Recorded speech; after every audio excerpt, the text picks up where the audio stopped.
Greetings and welcome to the channel. This is Michaela from Team Retro, where we like retro games and the devices that bring them to us. And in this episode, we're shaking things up a little bit and we are going back to a budget handheld that reminds me of when I got into this hobby for the first time. And that handheld is the Powkiddy RGB30. Now this handheld starts at about $90 depending on where you buy it from, and what makes this device unique is its 1:1 720p screen that actually makes it a phenomenal device for Game Boy and Game Boy Color. And so we're going to do a deep dive on this pocketable game system and find out what else we can do with it, because there are plenty of other handheld systems and console systems that will benefit from this 720p 1:1 aspect ratio screen. So let's jump in, let's see what this device is made of, and let's get to work.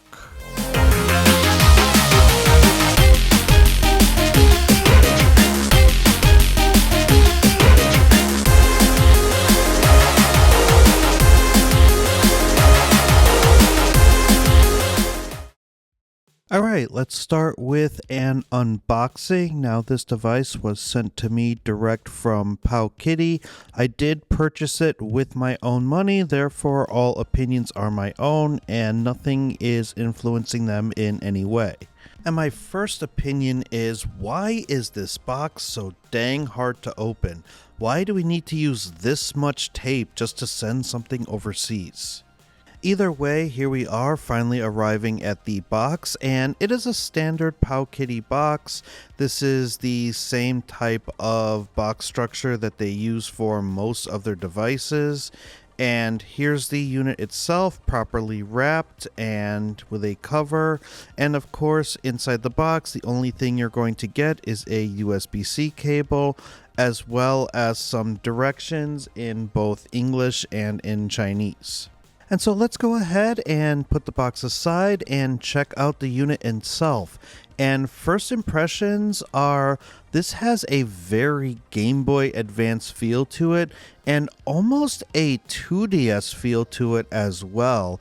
And I have to say, I do kind of like this device already out of the box. And you can already tell that this has a very unique screen. So we have that 1:1 aspect ratio. And it's not often that Powkiddy impresses me with a device, but here we are, and I am pleasantly surprised just at this first look. Hopping on our mount and riding into Spec Town, we have a CPU Rockchip 3566 1.8 GHz quad core on board. We have a 4-inch 720 by 720 1:1 OCA laminated display, and 1 GB of LPDDR4 RAM. The storage comes in the form of a dual SD card slot, one for the operating system and one for your ROMs and game files. This device comes equipped with a 4100 mAh battery, which is rechargeable through USB-C, and we have Wi-Fi, Bluetooth, and mini HDMI out on this device, which means this device will support retro achievements, and you can hook it up to a television or external monitor and hook up a Bluetooth controller and play that way if you so choose. The device also has a headphone jack for headphone support. Let's go ahead and take a tour of the device, and we're going to start with the top of the device where we have our L1 and L2 buttons, as well as our R1 and R2 buttons.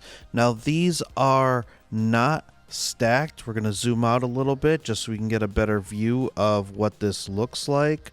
These are not stacked shoulder buttons, and they are a little bit clicky. We also have volume up and volume down, the HDMI out, as well as the reset power buttons, and then here are our shoulder buttons. These are functional for a retro device, considering you're probably only going to be using L1 and R1, and I wouldn't expect there to be stacked shoulder buttons anyway. We have the screen at the front of the device with minimal bezels around it. And we have two joysticks that are clickable, L3 and R3. They are smaller Switch-style joysticks, and we have a standard cross-style D-pad with a rubber membrane connection. The start and select buttons are on top, and we have the four face buttons also rocking a rubber membrane connection. And then we have our two front-facing stereo speakers. And I'm actually personally really glad that there are front-facing speakers. And there's an interesting groove on the bottom of the device that is attempting to mirror the Steam Deck, and it does sort of add to the comfort of the device. Now looking at the bottom, you have our two SD card slots, one for our operating system and one for our games. And we also have a charging and an OTG USB-C port, as well as that headphone jack on the bottom. And there's really nothing on the back except for four screws to access the inside of the device, as well as a repeat of that groove on the bottom to attempt to help the ergonomics. One thing I'm actually really pleased about with this device is there is no branding on it. There's no big Powkiddy logo. There's no Powkiddy wording. This is just a very sleek looking device. I really do have to applaud Powkiddy for these design choices. Now, Powkiddy advertises a 4-inch screen. And if we take a quick measurement here, you're going to notice that we probably have about 3.77 inches of actual diagonal screen real estate. Now I do also want to reiterate the fact that the bezels on this unit are very small and minimalistic. The face buttons measure in at about 8.1 millimeters, and the Switch style joysticks measure in at about 14.7 millimeters, about what we would expect from a handheld of this size. And the D-pad measures in at about 6.5 millimeters at each D-pad point. Now let's put away Callie and grab Scaly, and we're going to measure the RGB30 at about 206 grams, so a very light device. Let's compare that to some other lightweight handhelds on the market. Let's start with the Retroid Pocket 3 Plus, which comes in at about 236 grams, while the Anbernic RG505, which comes in at about 286 grams. The Miu Mini Plus is definitely one of the lighter of these devices, coming in at only 164 grams. And just to shake things up a little bit, here is an original PlayStation Portable, which comes in at 190 grams. And then finally, an older device, the Anbernic RG351P, which comes in at 184 grams. So as far as weight goes, the RGB30 is around the middle ground as far as how heavy these portables are. Taking a look at the out-of-the-box software, this does come with the Gelos custom firmware already on the included 16GB SD card. And as far as out-of-the-box experiences go, this is probably one of the better ones, considering most of the time the stock OS that comes with these systems is usually very unusable. So it is nice to see Powkiddy looking for decent solutions for an out-of-the-box gameplay experience. And however, while this is a feature-packed custom firmware, it does tend to operate on the sluggish side, and also these SD cards that come with these units are prone to failure. So what I'm going to do is I'm actually going to show you how to install ArkOS on this device, which you'll find to be a much snappier and much more pleasant experience as far as navigating your ROM library goes. So in order to do that, we're actually going to need some new SD cards. We're going to need one for the operating system, and we're going to need one for the games and ROM files we plan on putting on this device. You're also going to need an SD card to USB reader, because you're going to need to plug the micro SD cards into your computer, and I'm using Windows for this tutorial because that is what I'm most familiar with. But if your computer can use any type of imaging software like Balena Etcher or Raspberry Pi Imager, you can still follow along with this tutorial, which only really involves you downloading the proper ArkOS image for the RGB30 and then using your favorite SD card imager in order to write the operating system to your SD card. And that's all you really need a computer for. Everything else you can tackle right on the device itself. And so once you put the SD card in and boot the device up, everything will kind of auto install and you'll get your folder structure and you'll boot right into the Emulation Station front end.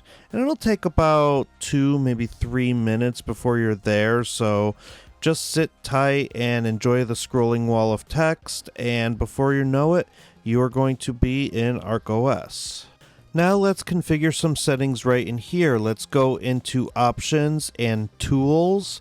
And there are several different options here to help you configure your device. So the first thing we need to do here is switch to SD2 for ROMs.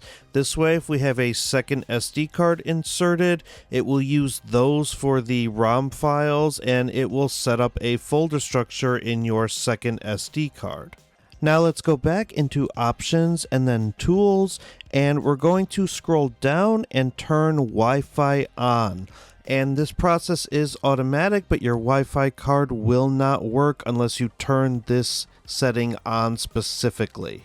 Now that we've booted up again into Emulation Station, let's go ahead and go back into Options and Wi-Fi. And now we can connect to Wi-Fi network. And so from there, you can get your device connected to Wi-Fi, and we could scrape our box art, and you can get your retro achievements set up, and all of those grand things that an internet connection will happily give you. So I'm going to do something a little bit different in this video, and instead of testing the limits of what this device can do, I'm instead going to show you retro game systems that this specific device excels at. And we're going to start with regular cream spinach Game Boy. And the only thing I did here was I set the internal colorization to Special 1, and I used the Gambate core because I wanted to have that Game Boy look, but I wanted it to look just a little bit more crisp. And Special 1 is my favorite colorization mode to do just that. And if you look at the screen, you'll notice you'll just see minimal black bars on the top and bottom. But otherwise, Game Boy and even Game Boy Color games look absolutely amazing at the default aspect ratio. And with Game Boy Color specifically, it was really nice to not have to do anything. I just booted up the game at default settings, and it looked gorgeous from the get-go. There was no stretching, everything looks good. And so if you're a fan of the Game Boy family of devices, you are really going to enjoy playing them on the RGB30 because they are going to look as close to the original as there can get. And also keep in mind, this is a 720p resolution screen, so even though Game Boy Advance is going to give you rather large black borders on the top and bottom to fit that 3:2 aspect ratio, I thought this was going to annoy me and I was not going to want to play Game Boy Advance on this device, but I was actually very mistaken. And despite the fact that the screen isn't necessarily made for Game Boy Advance, I found myself really enjoying playing Pokemon ROM hacks like Radical Red. On this device, the form factor and comfortability kind of remind me of playing on a 2DS, but we have a much better screen than what we would find on that system. That said, this isn't the only trick up the RGB30 sleeve. It's also very good for Tate mode emulation of arcade games. And of all the games I tested, I didn't really have to do anything. I just loaded them up with the Final Burn Alpha core, and they just kind of loaded up in vertical mode already. I didn't have to go in and tweak any settings. I was just able to start playing, and this took some of the Tate mode games that I played in a previous video and actually made them a lot more comfortable to play, because now I didn't have to hold a landscape mode device sideways. I was just able to use the default controls here and enjoy these games in the proper resolution. Now let's talk Super Nintendo, because these games will actually play really well on this device on an 8:7 aspect ratio instead of your standard 4:3. Now, the downside is that a little bit of the game may get cut off on the right and the left of the screen, and that all entirely depends on whether the game was developed for 4:3 or 8:7. CRT TVs back in the day operated under both aspect ratios, so some Super Nintendo games were designed with both in mind. And so your mileage may vary on which games actually look great in this mode. For example, Super Mario RPG looks fantastic with very minimal black bars on the top and bottom of the screen. And this is the first device that I've considered using an 8:7 aspect ratio for Super Nintendo games, and I have to say I was quite pleased with the results. And another system that surprised me was Nintendo DS. Now, I was expecting the smaller screen size and the lack of a touchscreen to actually be a deterrent to me wanting to play DS on this device, but turns out I actually enjoyed myself. Again, I felt like I was playing on a 2DS. The size of the screens didn't bother me as much as I thought they would, and I could use the right joystick with clicking it in to simulate touchscreen functions, because a pointer appears on the bottom of that screen using this old standalone version of Drastic. And so there's potential here for me to enjoy some more Pokemon ROM hacks. And the real star of the show here is Pico 8, because these games will run natively on this screen pixel by pixel and take up the entire screen. And so you may find yourself enjoying the original version of Celeste, but I personally found myself really getting into this game called Scrap Boy. It plays very similarly to a Mega Man game, except it is level-based, and you pick up these different power-ups during the level that not only affect your weapons, but affect how you maneuver the landscape. And I started playing this game for testing purposes and found myself capturing a lot more footage than I thought, because I was just really enjoying myself playing this little game. And I feel like that's the core of what makes this device so appealing, is that you can just sit down when you have a few minutes and just try something new or relive something from your past, and you'll enjoy yourself either way. And if we peek into the Pico 8 folder, you're going to find that there is a fake 08 emulator already pre-configured. But if you have the actual Pico 8 license that you can purchase for about $15, you can put the BIOS files from the Raspberry Pi version of Pico 8 right into this folder. And then if you go into the carts folder and you create a new text document and you name it ZZZsplore.p8, As long as you have an active Wi-Fi connection, you can go into this app right on the device and you will end up on the Pico 8 storefront, and you can download and play games right from there. And you only need to play them once and they will save to your device, so that way if you're offline in the future, you can boot them up again.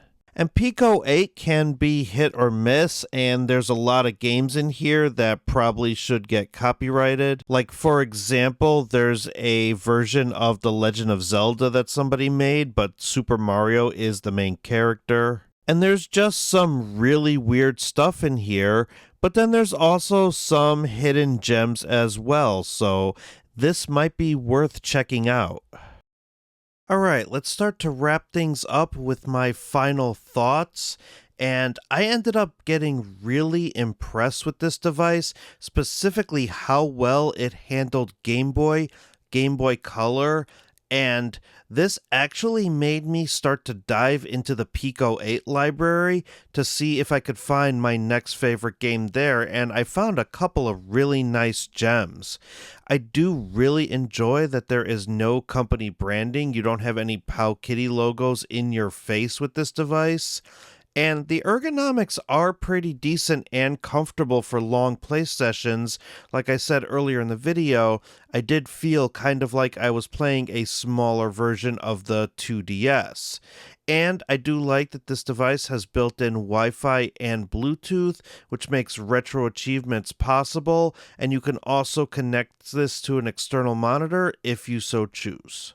However, no device is perfect, and there are some issues with this one as well. For example, 16:9 content just will not work great on this device at all. It'll just appear way too small, and so you're limited to 4:3 as well as handheld content like Game Boy, Game Boy Color, and Game Boy Advance. And one thing I also found out, especially using ArkOS, is that the emulation station themes that you can download are not optimized for this screen, so you're going to find yourself with some weird stretched options that are just kind of cut off, or you're going to have to go into the theme configurations and reconfigure how the theme operates. And this device might not be for everyone. Not everyone has nostalgia for Game Boy, Game Boy Color, or Game Boy Advance. And so you may find that this is just not the device for you, just based on that screen alone. And so you may want to look into something with a 4:3 or a 16:9 screen. And there are some small issues with build and QA quality that I didn't really bring up earlier in the video, but I did have some minor issues where the system wouldn't turn on, and you have to watch your voltage when you are plugging this device into charge. Use one of those old iPhone small bricks to charge this. Don't go plugging it into your 65-watt charger for your Steam Deck or your ROG Ally, because it's not going to charge. The battery's just going to die. And I've also seen reports in the Retro Handhelds Discord of the device not starting up, or working one day and not working the next, or SD cards failing. And so, well, it's phenomenal that you can get this device for about $90. There are devices out there like the Retroid Pocket 2S that you can get for slightly more than this and have a better build quality and better components. So one thing I do have to say here is that Powkiddy, you have impressed me. This is the second time, the first being the V90, that you have produced a device that I absolutely enjoy playing on. And so while I have other devices that I like to play older games on, this is the first one in a long time that just felt right for Game Boy and Game Boy Color. And it's kind of nice to have a Pico 8 machine that I can just browse and try to pick a small game that might be worth playing. But let me know what you think in the comments below. Is the Powkiddy RGB30 something that's on your radar? Is it a decent budget device, or are you going to be looking elsewhere? And please feel free to continue the conversation in the Retro Handhelds and the Steam Machine Discords. I am in both communities in between videos, and I'm very active in both Discords, so please feel free to come on over and let's continue this conversation. But that'll do it for this video. Thank you so much for watching, and if this was helpful to you in any way, please be sure to like and subscribe. Until next time, bye for now, and don't stop believing.